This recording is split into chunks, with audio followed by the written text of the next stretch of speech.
Well, the owner of this wonderful dog. Hello, Chris. Hello. How are you? Greetings. Thanks for joining me today in this exhibition here that's happening at the Cramer Street Art Gallery by CMJZ. We'll talk to them later, but for now, you've just come back from escaping to Devon, haven't you? Yeah. And it's about a year. It was meant to be a year, but it kind of went a bit further than that. So I was basically offered this building in North Devon from a guy who used to get my studios in London. Yeah. So I didn't have a studio at the time. So I kind of leapt at the chance because, I love Devon, love being near the sea, water's my kind of elixir. you said to me earlier you wanted to be a surfer. Yeah, I've always wanted to be, because again, this is kind of snippets and part of a bigger project called The Wannabe. Right. Because again, nearing 50, I still feel like I want to be an artist. I wanted to be a surfer. I want to be. So it's kind of a chance to. You're not too late to be a surfer. I'm 58 and I had a go. And I've been a 20-year beginner. Yeah. But actually, that year, I progressed massively in surfing. It was kind of feel the fear and do it anyway. Yeah. That was like the kind of thing. So. And then I think if you can conquer something like surfing, not that I've conquered it, I don't think you ever do, but if you can conquer something like that, then painting should be easy, right? Do you know what? It's so right. My favourite film, Point Break. It was. I remember. I loved that film. But that's it. Growing up, but that's what I invested in. Yeah. So again, the Wannabe. This whole thing is all about my nostalgia, because I invested, I think, too much in kind of American TV, music. Music and film is how I wanted to paint. Yeah. I wanted to make music and film on canvas. Right, okay. So that was always, and that still is my string. And actually, this project called The Wannabe is going to look straight into that, because I've always stolen other people's nostalgia in an attempt to create my own. Before. What films would inspire you? Well, it's anyone who's wearing a Hawaiian. Yeah. Because I love to work, and actually, I grew up in Essex, and some of my first paintings, I was just recreating Hawaiian patterns, because in 80s Thatcherite Britain, that image was a complete alien. And really? I hope, and it was an excitement. It was that feeling. You're not, you want to be someone else constantly. But the thing is, I think I went too far into the daydream of. The films, the music thing. So you actually, along the way, forget who you are yourself.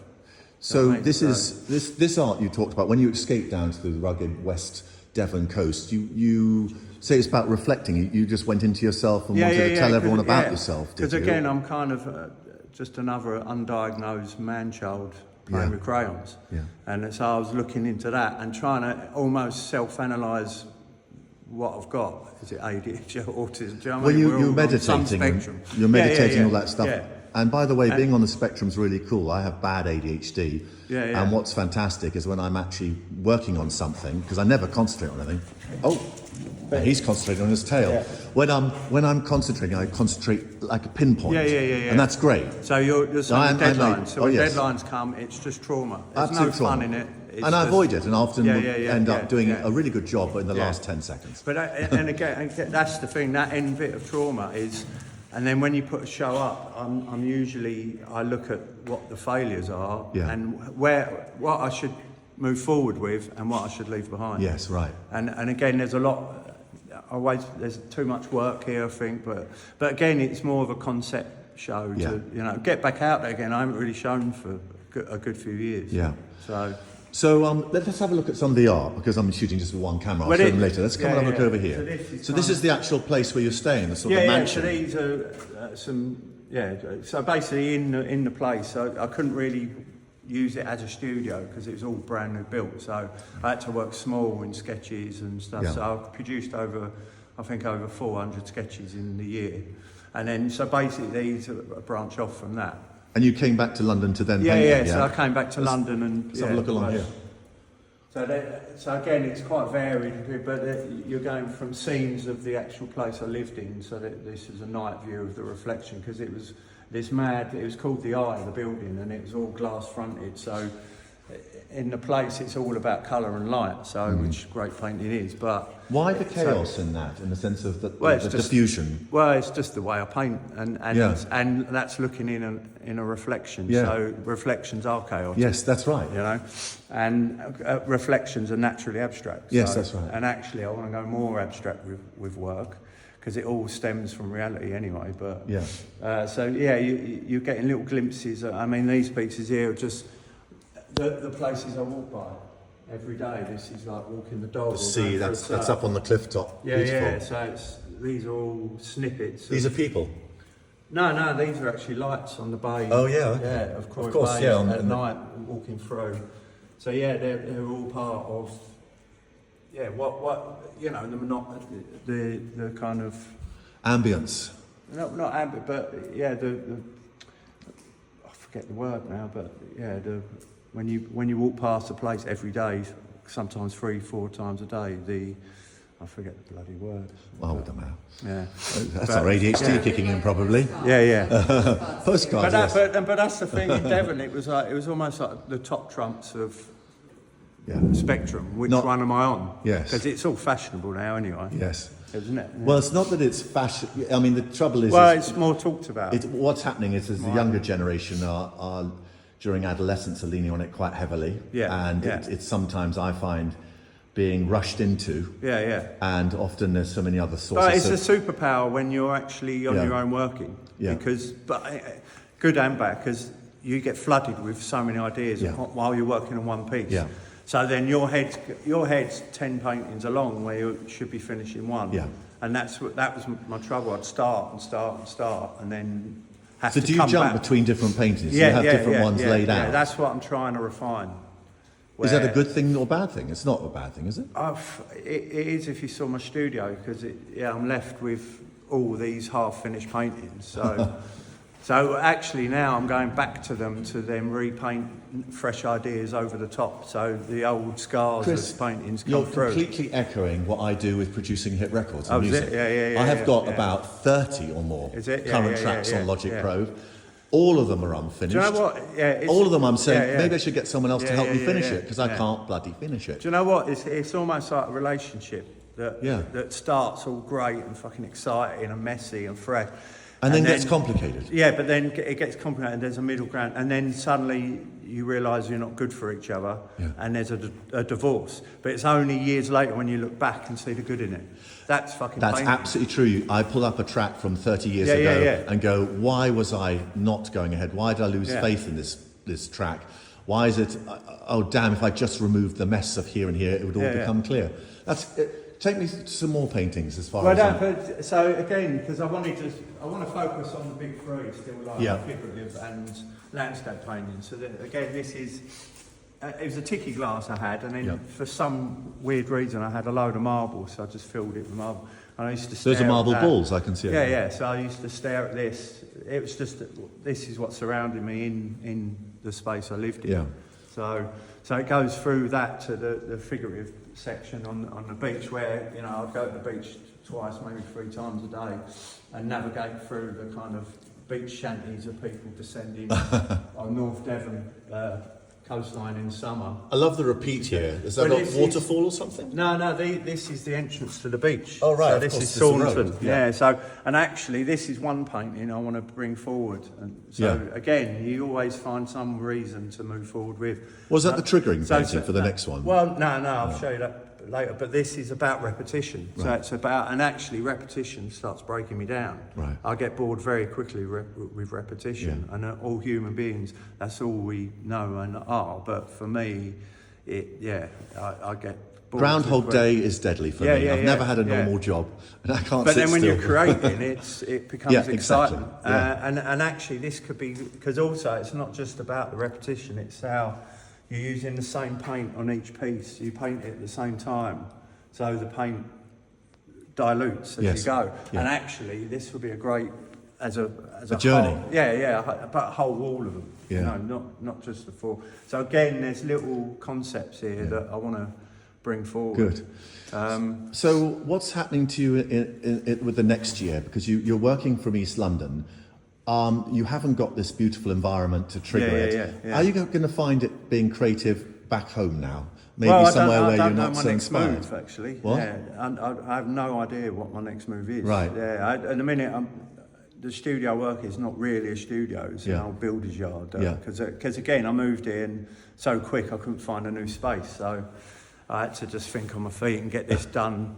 And again, just to get back out there and go through the trauma of showing again, you know, and getting stuff out of the studio and get opinions and So by the way, isn't that difficult when that happens? Because it's. Well, do you know are you what? an introvert? Did you say that? Yeah, complete introvert. That paints as an extrovert. Yeah, all the extrovert side is the painting. You know, and to me, I want to hide behind that. You know what I mean? It's almost What was your break as someone who probably wasn't great at the business of marketing and all the bullshit? Yeah. As an introvert to other introvert artists, because most of them, the really good ones, are. Yeah. What advice? How did you break that? Did you have a contact from a painting that bought it? And what was your first break? I still feel I need the break, which I know, but no. Well, you've had people who've done Paul McCartney's house up. No, but that was because when I moved from Essex, I moved to London, and I had a plan in mind, and I needed first to find someone who could sell. I needed sales, I needed money to survive, and I found that. So that was the first step, and then get some shows done, and hopefully secondary galleries or bigger galleries or better representation will come my way. Yeah, I mean that happened, but actually the people I was working with before kind of scuppered it. Instead of building, they were building walls instead of building a career. A very familiar story with music management too, isn't it? Yeah, exactly. So in a way, my plan was working, and then it kind of stopped dead in its tracks. Yeah. And again, I think even before COVID, I was struggling a bit to carry on, and then COVID hit. So it's been. When you had COVID, did you use that solitary to be creative? Well, I was in Devon for one of them, and then the second one was in Costa Rica, so it wasn't too bad.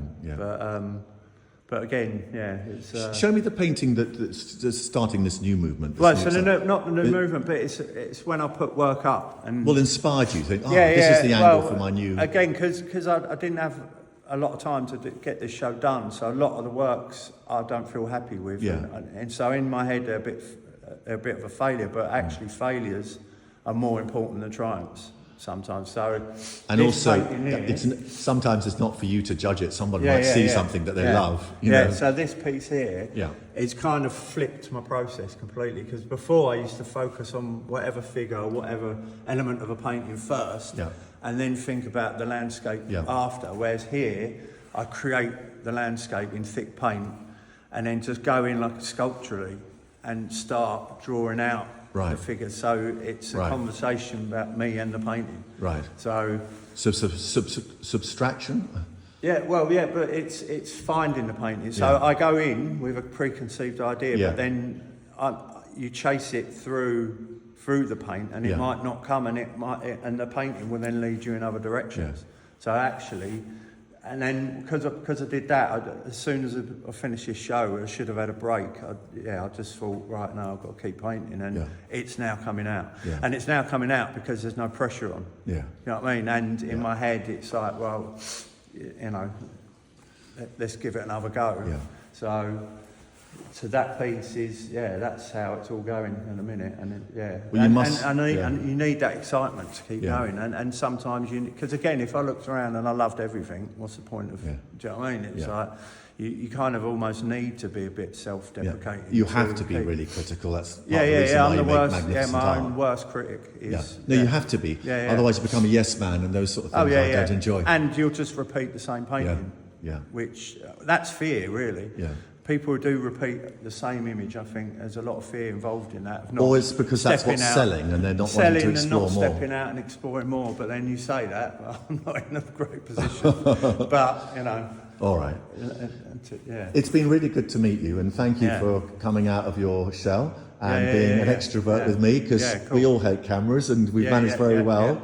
I hope it's been fluid and expressed the amazing art that you do, and just keep bashing on, mate. Well, no, and keep the politics out the way. It's just the start, and there is a lot of politics involved. And actually, I'm trying to get something set up in the States now. I need a new place I need, do you know what I mean? Where I can be, I don't like I did in London. I need to almost restart. Yeah. And that's why the next work is called The Wannabe, because I'm starting again. Because there's nothing really has changed from when I left Essex. What's the title Wannabe? Because that's very much the wannabes. Like, we're all wannabes until we so work out maybe what we're going to be. But again. it's more the wannabe. I still feel like I haven't made it in painting. I haven't made it. Want to be so much more. Yeah. I just want to be. Yeah, want to be a painter. It's never too late to be the person you want to be. Yeah. My mum's given me that as a card. Yeah, exactly. It's never too late to do what you want. But it opens up loads of different paths to want to be, because it's about my nostalgia, and because again, I just absorbed too much into like the music and film and thing, and again wanted to create that on canvas. Yeah. And I'm still trying. Yeah. Well, we'll leave this interview by saying goodbye to the dog, who's now behaving after chasing his tail. Hello. Goodbye, and look after your very talented owner. Thank you very much, Chris. Yeah, cheers.